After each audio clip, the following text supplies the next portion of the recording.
अस्सलाम वालेकुम रहमतुल्लाहि वबरकातुहू। फॉरएवर टॉक के तीसरे एपिसोड में आप सभी का खैर मकदम है। मैं मोहम्मद सफ़ीर फारूकी आपके पास फिर से हाजिर हूँ एक नए डिस्कशन इंटरव्यू के साथ। अ, दरअसल कल रात को ही मुझे ख्याल आ रहा था कि अ, लोग करियर के पीछे बहुत ज़्यादा फोकस है, लेकिन करियर बनाना कैसे है वो भी बहुत इम्पोर्टेंट है। और हाल ही में मार्केट में एक नया ट्रेंड चल रहा है जिसमें लोग ना सिर्फ हिंदुस्तान में पर हिंदुस्तान के बाहर भी एजुकेशन को खास तवज्जो दे रहे हैं और अपनी कंट्री से बाहर मूव करके वो स्किल एक्वायर कर रहे हैं जो वहाँ पर अवेलेबल है, और उस स्किल को ग्लोबली कैसे यूटिलाइज करना है वो चीज़ें भी आज के मार्केट ट्रेंड का एक हिस्सा है। तो मैंने सोचा क्यों ना ऐसा किया जाए कि अपने किसी बंदे से डिस्कशन किया जाए, उसका एक्सपीरियंस शेयर किया जाए सबके साथ में, ताकि बाकी लोगों को भी इससे फायदा हो।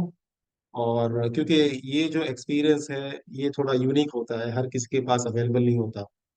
तो मुझे ख्याल आया अपने ही गांव से मिस्टर जुबैर फारूकी, जो मिस्टर उमर फारूकी के बेटे हैं, साहबजादे हैं। और कुछ सालों पहले वो उन्होंने माइग्रेट किया था कनाडा में, टोरंटो में। वो इस वक्त वहाँ पर हैं और मैंने उनको रिक्वेस्ट की और खुशी की बात है कि वो हाजिर हो गए। तो मैं ज़्यादा डिले नहीं करता हूँ, उनसे रिक्वेस्ट करता हूँ।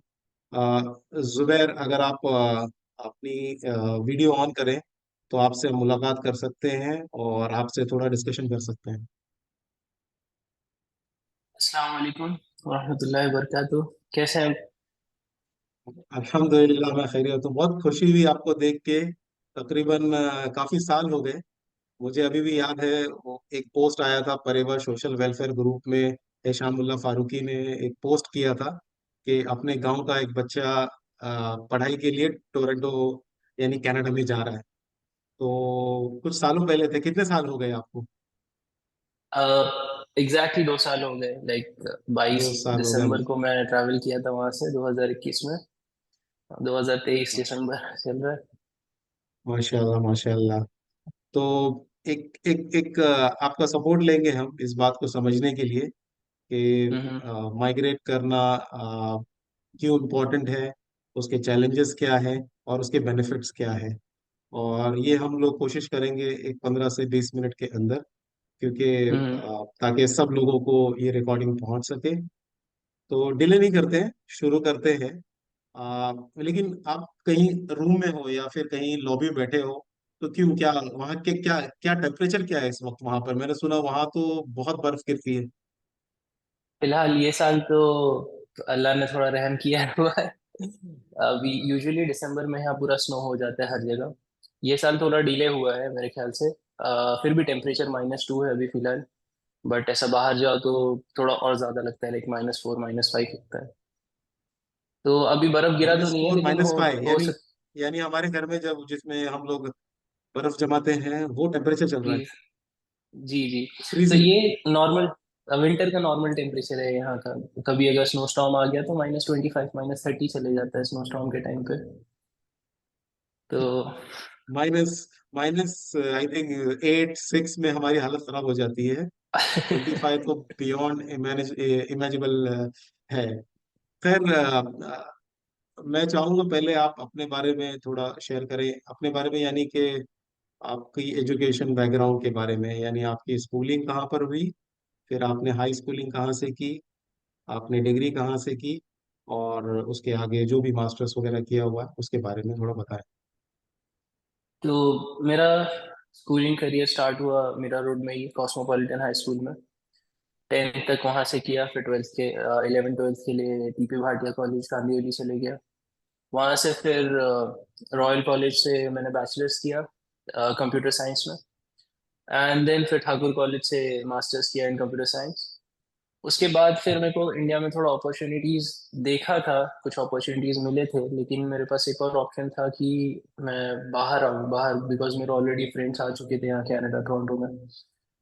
तो मुझे ऐसे लगा कि थोड़ा एक फॉरेन एक्सपोजर अगर मिला, थोड़ा फॉरेन एजुकेशन अगर मेरे को मिला, तो वो एक पहली बात तो एक प्रोफाइल देगा, और प्लस मेरे को एक अच्छा एक्सपोजर देगा अलग लोगों से मिलने का, अलग जगह पे जाके देखने का।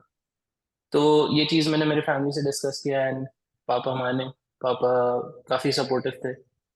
मम्मी थोड़ा बोले कि कहाँ जाओगे बाहर, लेकिन फिर भी मम्मी मान गए अल्हम्दुलिल्लाह। और फिर उसके बाद हमने तैयारी कर दिया। ये प्रोसेस पूरा 8-9 महीने का प्रोसेस चला। अप्लाई करो कॉलेज में, पहले एप्लीकेशन फेज है, उसके बाद एक्सेप्टेंस फेज है, फिर उसके बाद वीज़ा अप्लाई करो, वीज़ा का एक्सेप्टेंस फेज है। तो काफ़ी लंबा जर्नी है। फिर एट द एंड अल्हम्दुलिल्लाह सब हो गया एकदम स्मूथली। मैं आया, मेरे साथ मेरे दो दोस्त लोग भी आए बचपन के, जो मेरे दोस्त हैं वो भी सब साथ में ही हैं हम। जी तो जी जी ऐसे ही था। जी। उस पे भी आते हैं, लेकिन मैं ये जानना चाहता हूँ आपकी कोर फील्ड कौन सी है, यानी आपने ग्रेजुएशन किस फील्ड में किया, उसके बाद मास्टर्स किस फील्ड में किया। और एक और इंटरेस्टिंग चीज पूछूंगा, आप मैं आपको बचपन से जानता हूँ, मुझे मदद मिली आपको इसलिए कांटेक्ट करने में भी।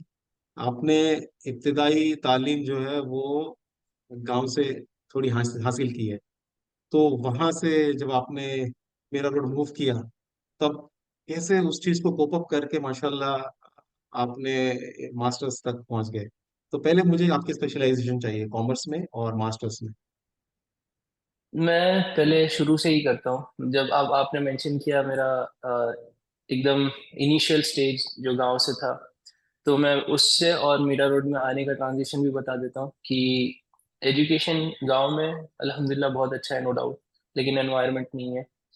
तो मेरे ख्याल से वहाँ यही देख के मेरे पापा ये डिसाइड किए कि यहाँ तो कुछ नहीं होने वाला है। तो यहाँ पे मीरा रोड लेके आया। अल्हम्दुलिल्लाह मीरा रोड में जब आए स्टार्ट में, आप थे, ईशा मामू थे, तो सब ये लोग ने बहुत हेल्प किया, आप लोग ने बहुत हेल्प किया अल्हम्दुलिल्लाह। मैं अल्लाह का बहुत बहुत शुक्रगुजार हूँ कि आप लोग थे वो टाइम पे। मॉरल सपोर्ट मिला हमें। इट वाज वेरी डिफिकल्ट मत कोप अप करना, बिकॉज यहाँ का एजुकेशन, गांव का एजुकेशन, गांव में इतना ध्यान नहीं दिया मैंने पढ़ाई में। यहाँ आके मुझे एक्चुअली रियलाइज हुआ एजुकेशन कितना इंपॉर्टेंट है। फिर उसके बाद उसी चीज पे, अल्हम्दुलिल्लाह सॉरी एक इंटरप्ट करता हूँ, उसी चीज पे मुझे ज्यादा हम्म फोकस करना था कि गांव में तो डेफिनेटली सबको पता है इंफ्रास्ट्रक्चर डेवलप हो रहा है, तो हम्म वो हम्म माहौल आपको नहीं मिला। और आपने जब मेरा रोड मूव किया तो आपके पास एक बड़ा चैलेंज था, उस चीज को, जो चीज मिसिंग थी वहां, उसको कवर अप करने के लिए। तो उसके हम्म। लिए आपने माशाल्लाह, मैंने खुद देखा है, आपने कैसे मतलब बहुत मेहनत करके वो लेवल को, यानी आपने कौन सी क्लास में ज्वाइन किया। मैं सेकेंड स्टैंडर्ड में जब अच्छा। उधर एक्चुअली मैंने गांव में भी सेकेंड स्टैंडर्ड किया था, फिर यहाँ आके मैं थर्ड के लिए एडमिशन के लिए एप्टीट्यूड दिया, बट एप्टीट्यूड फेल हो गया। तो वहाँ मुझे डिफरेंस मालूम पड़ी है कि गांव का एजुकेशन एक्चुअली, मैं ब्लेम नहीं करूँगा गांव के एजुकेशन, गांव का एजुकेशन बहुत अच्छा है अल्हम्दुलिल्लाह। सिलेबस मैंने जाके देखा भी है, अभी मेरे गांव रिसेंटली जाता हूँ तो मैं देखा सिलेबस काफी अच्छा सिलेबस है। But the only thing is वो एनवायरनमेंट नहीं है वहाँ पे। मतलब पढ़ने वाले जो है वो पढ़ लेते हैं, बट हम थोड़ा स्पेशल केयर वाले हैं। हम जब तक पुश ना किया जाए तब तक। तो माशा वैसा था। हम्म। फिर आपने माशाल्लाह वहां से, क्योंकि आपकी प्राइमरी एजुकेशन थी और आपके घर वालों ने भी सपोर्ट किया, तो हम्म आपने वो सारा कवर अप करके, और अभी तो जहाँ तक मैंने रिसेंटली देखा है, लास्ट ईयर काफी इम्प्रूव हो रहा है गांव में एजुकेशन, बिकॉज अवेयरनेस काफी बढ़ गई है। हम हम्म। लोग से बाहर हैं इसलिए शायद हमको मतलब उतना टचअप नहीं है। लेकिन फिर आपने ग्रेजुएशन कौन सी स्पेशलाइजेशन में किया, और उसके बाद कंप्यूटर साइंस मास्टर्स। में मैंने ग्रेजुएशन भी मैंने कंप्यूटर साइंस में किया, और मास्टर्स भी मैंने कंप्यूटर साइंस में किया। तो जब मास्टर्स मैंने किया तो मेरे को मास्टर्स में फाइनल मेरे को दो तीन तीन सब्जेक्ट्स थे इलेक्टिव जो मुझे सिलेक्ट करने थे। तो एक था डेटा एनालिटिक्स, और एक था क्लाउड कंप्यूटिंग। तो मैंने यहाँ आके वही दो चीज में मैंने पोस्ट ग्रेजुएशन किया कनाडा में। तो मैंने दो अलग अलग पोस्ट ग्रेजुएशन किया, एक बिजनेस एनालिटिक्स में और एक क्लाउड कंप्यूटिंग में। तो दोनों ही कॉलेज पोस्ट ग्रेजुएट डिप्लोमा थे। तो जो क्लाउड कंप्यूटिंग है वो मेरा सबसे रीसेंट एजुकेशन है। तो अभी फिलहाल मैं थोड़ा सर्टिफिकेशंस पे वर्क कर रहा हूँ। अल्हम्दुलिल्लाह अभी रिसेंटली मैंने AWS का क्लाउड सर्टिफिकेशन किया। और अब धीरे माशाल्लाह। धीरे जॉब ढूंढ रहा हूँ, बिकॉज कनाडा का मार्केट अभी फिलहाल इतना सही नहीं है। जॉब मार्केट पोस्ट कोविड काफी हिट हुआ है। तो job as a fresher enter होना थोड़ा मुश्किल लग रहा है, लेकिन इंशाल्लाह चल रहा है, सर्च हंट चल रहा है, इंशाल्लाह हो माशाल्लाह जाएगा। माशाल्लाह। मैं ये बताना चाहूँगा, हमारे फर्स्ट एपिसोड में हमने यासिर फारूकी का इंटरव्यू लिया था, वो भी माशाल्लाह आपकी फील्ड से हैं जहाँ तक मैं जानता हूँ। तो आप उनसे टच में भी रह सकते हैं। आ, इंशाल्लाह इसके इंशाल्लाह। अलावा इसके अलावा मुझे ये जानना था कि आप हायर एजुकेशन की कितनी इम्पोर्टेंस है, स्पेशली ऐसी वेस्टर्न कंट्रीज से, और आपने कनाडा को ही क्यों चूज किया? पहले तो सबसे पहले मैं यासिर को कॉन्ग्रेचुलेट करना चाहता हूँ because holding a PhD degree completing is not that easy. बहुत डिफिकल्ट होता है, बहुत फर्मनेस चाहिए, 4 से 5 साल लगते हैं उसके लिए। तो मैं कॉन्ग्रेचुलेट करना चाहता हूँ उनको ये प्लेटफॉर्म पे। मैं उनसे पर्सनली अभी कनेक्ट नहीं किया लेकिन इंशाल्लाह कनेक्ट करूंगा। And coming to the point जो आपने पूछा, हायर एजुकेशन इन कनाडा, तो it's like it it is actually very important. But ऐसा है कि कनाडा में ऑलरेडी मेरे दोस्त लोग थे तो मुझे कनाडा का एनवायरनमेंट पता था। मेरे पास ऑप्शन था ऑस्ट्रेलिया का भी लेकिन ऑस्ट्रेलिया थोड़ा कॉस्टली था। कनाडा थोड़ा कॉस्ट एफिशिएंट था तो वो टाइम पे मैंने जितना हो सका मैंने किया। और मुझे क्योंकि एनवायरनमेंट ऑलरेडी पता था क्या है क्या नहीं, आई कुड मैं कॉलेजेस का सब रिव्यू ले सका पहले से। मेरे दोस्तों से मैंने रिव्यू ले चुका पहले से कि कैसा है क्या चल रहा है। तो वही सोच के मैंने डिसाइड किया कनाडा एक बेटर ऑप्शन के हिसाब से। ओके। आई थिंक जिन लोगों को काफी लोगों को पता है, लेकिन रब्बे एरिया के लिहाज से कनाडा दुनिया का सेकंड नंबर का सबसे लार्जेस्ट कंट्री है आफ्टर रशिया। हम्म। और जोग्राफिकल भी काफी फैला हुआ है वो। अ, और टेम्परेचर थोड़ा एक्सट्रीम है वहाँ पर कुछ हम्म। हिस्सों में। लेकिन in terms of systematic development I think काफी ज्यादा एडवांस है, जो आपको हम्म। कंपटीशन में यूएस से मिल जाता है। आपके एडजेसेंट कंट्री जो है वो यूएस है वहां से।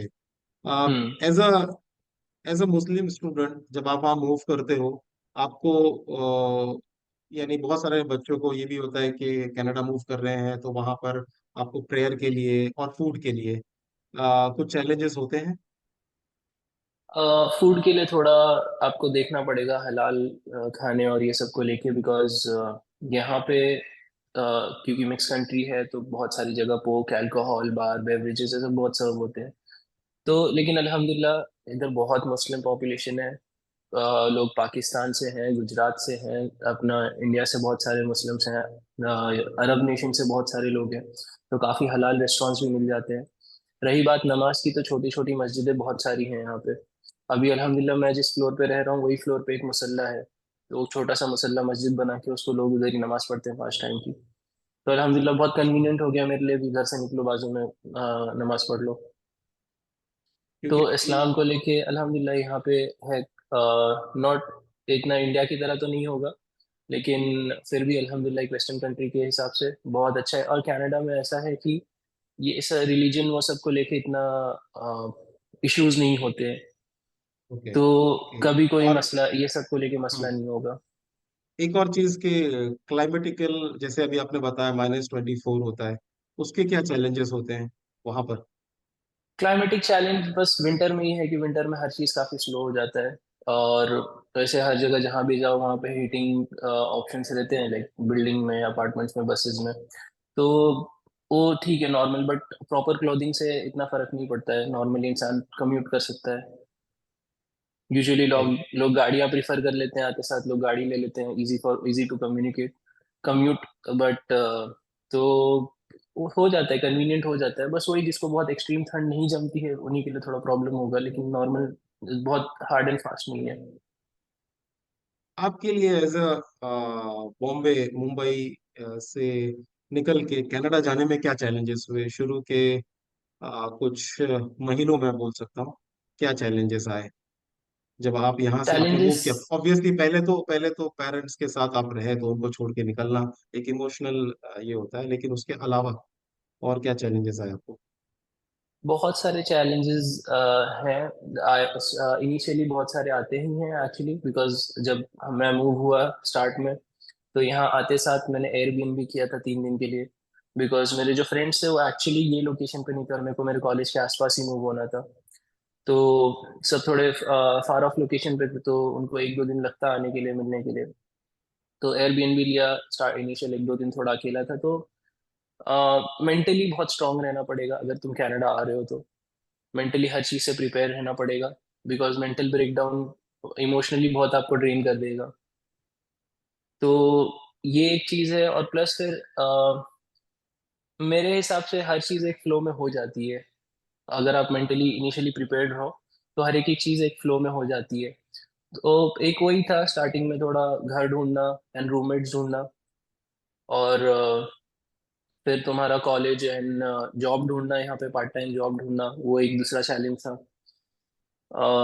फिर उसके बाद खाने वाने का शुरू में थोड़ा ये होता है कि इंसान कहाँ से खाए कहाँ से नहीं, बिकॉज इंडिया मुंबई में रह के हमें तो कभी इतना सोचने की जरूरत नहीं पड़ी कि यहाँ से मत खाओ वहाँ से मत खाओ।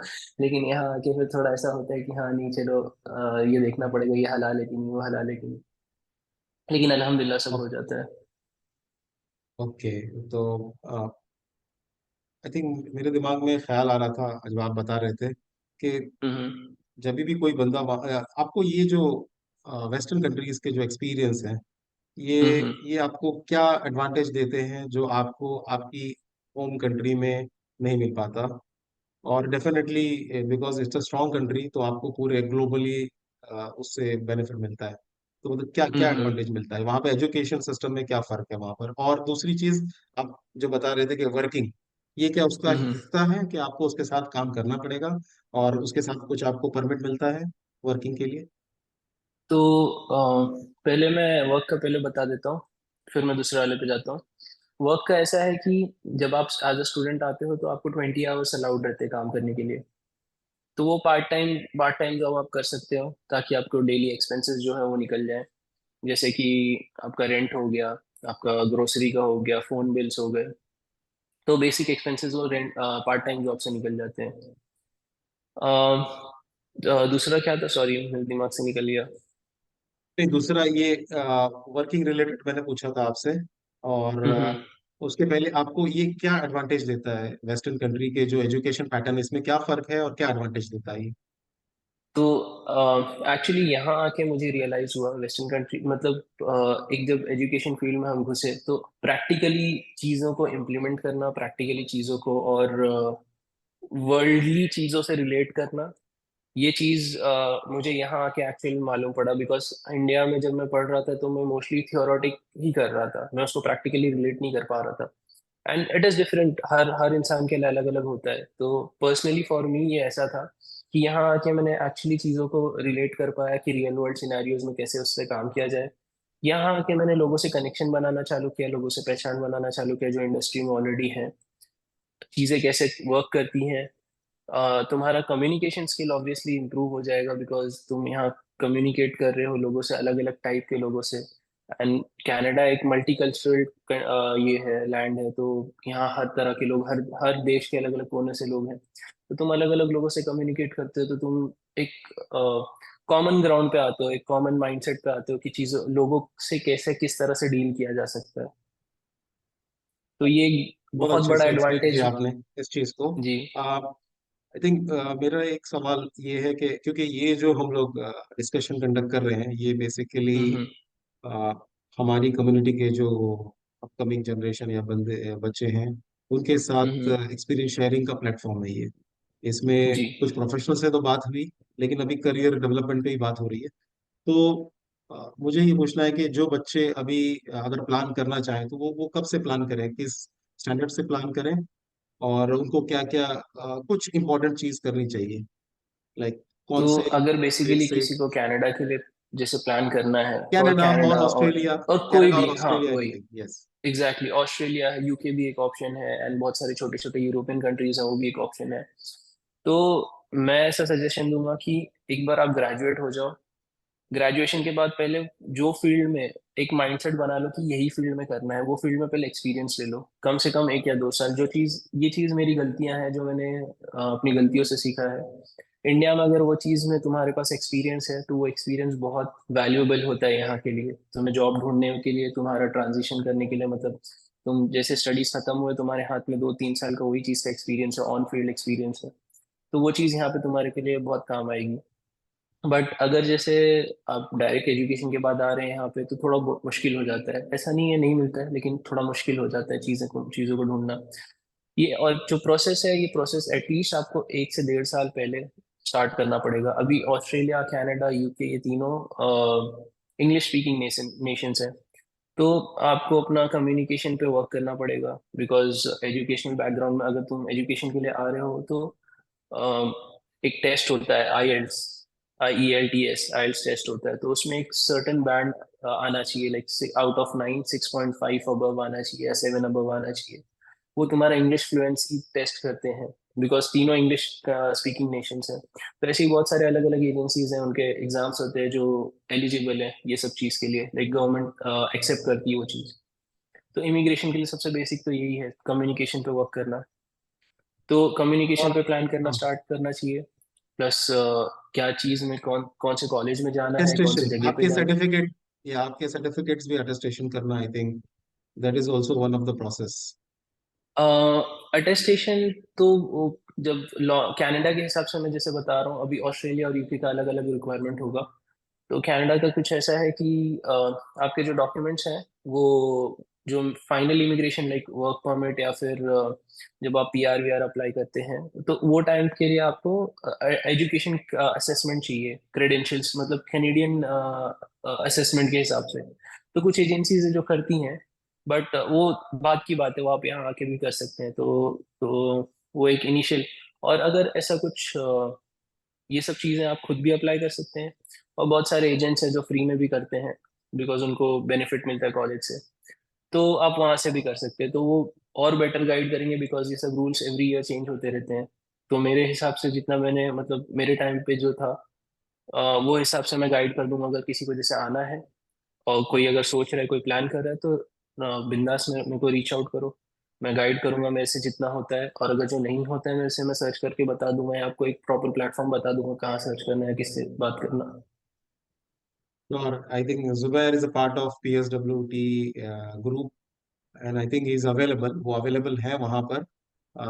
लेकिन मेरी ये रिक्वेस्ट होती है कि जिन थोड़ी रिसर्च करें, जो भी स्टूडेंट्स हैं उसके बारे में रिसर्च करके, क्योंकि बहुत बड़ी कंट्री है, हम्म। कंट्री में अलग अलग प्रोविंसेस हैं, उसके बारे में आप रिसर्च करें, टेम्परेचर क्या है, क्लाइमेट क्या है। वहाँ दो लैंग्वेजेस चलती हैं शायद से, एक इंग्लिश और दूसरी फ्रेंच। फ्रेंच है। तो ये लैंग्वेज के में अगर आपको उबूर हासिल करना है, थोड़ा वो स्किल डेवलपमेंट करना है, that is also very important. तो हम्म। आई थिंक मैं ज़्यादा स्ट्रेस नहीं करूंगा इसको। आई थिंक आप अभी वहाँ पर माशाल्लाह आपने एजुकेशन वाइज कर लिया है, अब आप वहाँ फैमिलियराइज हो रहे हैं। Job hunting is always part of everybody's life, मेरी एग्जैक्टली। भी लाइफ में रहा है, आपकी लाइफ में भी है अभी वो फिलहाल। तो all the best for that. एक और पूछना है कि घर से आपको कितना सपोर्ट और कितना इम्पोर्टेंट है इसमें, बिकॉज सबसे पहले तो बहुत घर को ज्यादा, कन्विंस करना है। बहुत ज्यादा, बहुत ज्यादा। सबसे आई आई बिलीव ये पूरे प्रोसेस में सबसे ज्यादा इंपॉर्टेंट है आपके घर वालों को रेडी करना, और अपने के आपके, बिकॉज आप उन्हें छोड़ के आ रहे हैं बहुत दूर। और आप ऐसा नहीं है कि जबरदस्ती करके या लड़ झगड़ के आएंगे, बिकॉज जब आप आ जाएंगे ना, तो फिर आप मेंटली वो चीज से बाहर नहीं निकल पाएंगे कि मैंने घर वालों को गुस्सा करके या नाराज करके या जबरदस्ती अपने जिद पे आया हूँ। बिकॉज आप पता नहीं कितने साल बाद आप रिटर्न जाएंगे, वीजा एंड बहुत सारे चीजें होती हैं जो आपको स्टॉप, एक बैरियर बन जाती हैं जाने के लिए रिटर्न। तो वो एक चीज आई थिंक घर वालों का। ये चीज ये चीज मेरे ख्याल से तकरीबन आज से 30 साल पहले, और हमारे जो अ, बड़े बुजुर्ग हैं वो लोगों ने फील की थी जब वो माइग्रेट कर रहे थे, मे बी मैं कह सकता हूँ मिडिल ईस्ट में। मिडल ईस्ट में, यस। और या और कह सकता हूँ कि इवन अपने विलेज से जब वो कोलकाता या फिर गुजरात या फिर बॉम्बे माइग्रेट कर रहे थे। लेकिन नई जनरेशन माशाल्लाह, जैसे आप लोगों की तरह जो लोग हैं वो माइग्रेट कर उससे भी बाहर सोच रहे हैं, क्योंकि आपके पेरेंट्स ने बियॉन्ड दी कंट्री सोचा, और फिर वहां हम्म। से आप नेक्स्ट स्टेप सोच रहे हैं। जी। माशाल्लाह, अल्लाह आपको और इसमें तरक्की दे। आप आपके लिए एक मैसेज क्या देना चाहेंगे आने मेरा वाले एक ही स्टूडेंट्स के मैसेज लिए? है, लाइक मैं अपने लोगों को, अपने गांव के लोगों को मैं प्रोग्रेस करते हुए देखना चाहता हूँ। ये एक चीज है कि जो खुद से इंसान करना चाहे ना, वो खुद से कोशिश करें, उसको खुद से पढ़ने की कोशिश करें, खुद से रिसर्च करें। इंटरनेट अवेलेबल है, फ्री है, हर चीज है। तो ऐसा नहीं है कि कोई कंटेंट जो इंटरनेट पे नहीं अवेलेबल है। आप खुद रिसर्च करें, थोड़ा बहुत गाइडेंस चाहिए तो जो आपको एक रेलेवेंट लग रहा है, जो इंसान, उससे रीच आउट करें, उससे गाइडेंस मांगे। और एजुकेशन को बहुत इंपॉर्टेंस दे, बिकॉज जो पढ़ाई लिखाई है ना, अल्लाह ने भी कुरान में कहा है कि इल्म हासिल करो। तो वो दुनियावी इल्म हो या दीनी इल्म हो, दोनों चीज बहुत जरूरी है। तो आप जितना नॉलेज, बिकॉज आप चाहे जितना पढ़ लें, आप नॉलेज हमेशा आपके लिए कमी रहेगी। तो ये ट्रू ट्रू। सजेस्ट करना चाहूंगा लोगों को। एंड आई थिंक बहुत इंपॉर्टेंट है कि अपने रूट से अटैच रहना, जो जुबैर में नजर आ रहा है हमको, और अपने कल्चर से अटैच रहना। बिकॉज ये हेल्प करता है आपको जब आप मूव करते हो किसी दूसरी कंट्री में, तो भी आपको अपने जो फराइज हैं उसको अंजाम देते रहना, ना कि वहाँ सही गुम हो बात। जाना। तो मुझे भी, जब मैं ये शेड्यूल फिक्स कर रहा था उस वक्त मुझे भी यही चैलेंज आ रहे थे, क्योंकि आप शायद, मैंने आपको फजर में फोन कर दिया, फिर जोहर का टाइम था, और माशाल्लाह आप कंटिन्यूअसली उस चीज में बिजी थे, तो ये जानकर भी बहुत खुशी हुई। So all the best Zuhair for your future. And हम देखना चाहते हैं आपको और आगे बढ़ता हुआ, और आपने जैसा प्रॉमिस किया, आई थिंक बहुत से हमारे PSWD के जो कनेक्टेड स्टूडेंट्स होंगे या उनके पेरेंट्स होंगे, उनकी भी हौसला अफजाई होगी। वो भी अब बियॉन्ड द लिमिट, अगर उनका इरादा है तो जाने की कोशिश करेंगे। Thank you. थैंक्स अ इंशाल्लाह, लॉट फॉर इंशाल्लाह, योर टाइम। जजाकल्ला खैर। Thank you. Thank you.